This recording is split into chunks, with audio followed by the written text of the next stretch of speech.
নওবেরা আহমেদকে জানা শুধুমাত্র তার প্রদর্শনী দেখে বলা একটা আমার মনে হবে গর্হিত কাজ, কারণ তার যেই ট্যালেন্ট এবং তার যে কাজের ক্ষেত্র সেটি অনেক বিস্তৃত।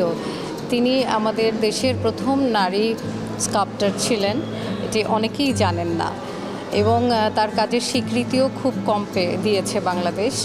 আমার মনে হয় যে তাকে আরও তুলে ধরা প্রয়োজন। এই অল্প কটি ভাস্কর্য বা পেইন্টিং দেখে বা তার ছবি দেখে নওবেরা আহমেদকে আসলে বিচার করা আমার মনে হয় যে আমরা বিচার করতে পারবো না, কারণ তিনি বিশাল একজন ব্যক্তি এবং একজন শিল্পী হিসেবে, একজন ভাস্কর হিসেবে তার কাজের ক্ষেত্র আরও বিস্তৃত।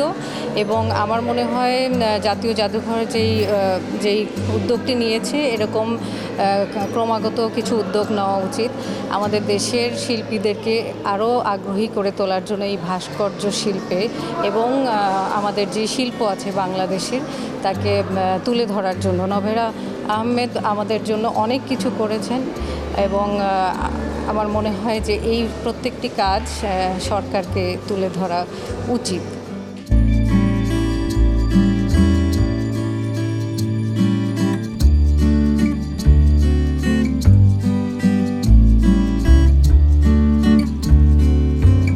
নওবেরা আহমেদ বাংলাদেশের অন্যতম একজন সেরা স্কাল্পচার। তো ওনার প্রত্যেকটা আর্ট যদি আপনারা এখানে দেখেন, তো প্রত্যেকটা আর্টের ভিতরে বেশ কিছু ইন্টারেস্টিং জিনিস আছে।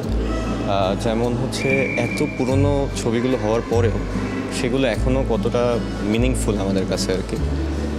এখানে আপনারা যদি ভালো মতো লক্ষ্য করেন তাহলে অনেক জায়গায় দেখতে পারবেন যে এমন কিছু আর্ট আছে যেগুলো আমাদের সেই যুদ্ধের সময় কার তৈরি, তারপরে হচ্ছে দেখা যায় যে বিশ্বযুদ্ধের সময়ও বেশ কিছু জিনিসপত্র উনি তৈরি করেছিলেন যেগুলো এখনও অনেক বেশি মিনিংফুল। এই জিনিসটা বাংলাদেশের একজন আর্টিস্টের জন্য এত বড় একটা জায়গা অর্জন করা, এটা খুবই গর্বের ব্যাপার।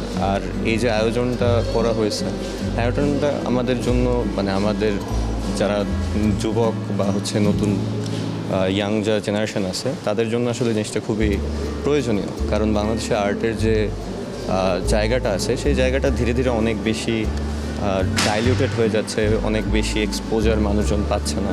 সো যারা নতুন আর্টিস্ট আছে তাদের জন্য এটা অনেক ইন্সপায়ারিং একটা ব্যাপার।